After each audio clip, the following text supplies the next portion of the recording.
ஷே நந்தி ஐயா, நீதி அரசரே ஐயா, கைலாசத்தை மாதிரி நீதிமன்ற கோர்ட்ஸில் எல்லாமே வழக்காடுது. அனைத்து உழைச்சவன் ஊதியத்தை கேட்கான் நீதிமன்றத்தில், அந்த நீதி கிடைக்கல. அநியாயப்பட்டு போகிறவன் காகித பேப்பரை வீசி வெட்டு குத்து கொலை பண்ணி பிடுங்கி தின்னு அவன் பொண்டாட்டி பிள்ளையோட சொருவி கொண்டே நடக்கான். இப்போ எது எப்படி தப்புயா? நான் நீதிமன்ற கோர்ட்டில் நாக்கை போட்டு நக்குனோடனே கணக்கு பூரா நான் எடுத்துட்டேன். தப்பு தப்பு, நான் எடுக்கணும்ல, நான் எடுத்து ஐயாட்ட கணக்கு கொடுக்கணும்ல. நீதிமன்ற கோர்ட்டில் வழக்காடுது அப்படின்னா பத்திர டாக்குமெண்ட்ஸாக புடுங்கு. அப்போ வென்று போடுவான், பத்திர பதிவான்.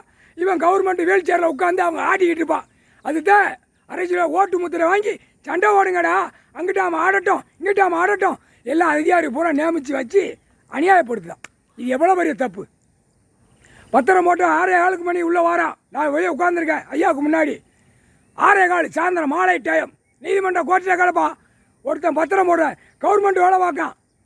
கவர்மெண்ட்டு கெச்சு போட்ட இந்த ரோடு கெச்சு போட்ட ராஜபாளையம் தாசில்தார் விஓ கலெக்டர் உள்ளே மாட்டியிருக்கான்ல, அதில் ஒரு மனுதார் உள்ளே வாரா. எத்தனை மணிக்கு? 6:15. ஈஸ்வர மகன் இங்கே என்ன இந்நேரம் என்ன சொல்லி இல்லை, உங்கள் இடத்துக்கு அடுத்தாப்புல ஒரு முள்ளு வேலையை நாங்கள் பார்க்க வரோங்க. பத்திரம் போட்டால் அதுக்கப்புறம் பத்திரம் அடிச்சிட்டான். அப்போ எவ்வளோ பெரிய தப்பு. பத்திரத்தை பிடுங்க வேண்டாமா? வழக்காடுதுன்னா பத்திரத்தை பிடுங்கு. நீதிமன்ற கோர்ட்டில் எல்லாம் பத்திரத்தை பிடுங்கு. நீதி அரசர் போட்டார், பத்திரத்தை பிடிங்கி உள்ளே ஏற்று. எல்லாம் வெளியில் பத்திரம் போட்டு ஆடிக்கிட்டு இருப்பான், இவர் உட்காந்து பார்த்துக்கிட்டு இருப்பார். ஒன்று விடாமல் அடி துவைச்சி எடுத்து போடாரு சொல்லிட்டார். கவர்மெண்ட் வேலை பார்க்குற அனைத்தும் கையெழுத்து போட்டவனு பூரா மொட்டை அடித்து நரகளை மண்டையில் தேய்ச்சி வீதியாக விலங்கு மாட்டி கூட்டு போவார். அதான் நடத்துவார். கையில் 2 விலங்கு, காலில் 2 விலங்கு. நான் தப்பு செய்ததுக்கு பூமியை கொடுக்கலடா அப்படின்ட்டார். தப்பு செய்ததுக்கு பூமியை நான் கொடுக்கல. நீதிமன்ற கோர்ட்டில் வழக்காடுத பத்திரத்தை பூரா பிடுங்கு. முடிஞ்சு வாச்சு கணக்கு. உட்கார்ந்தவனே அடித்து துவைச்சி எடுத்து போடார்.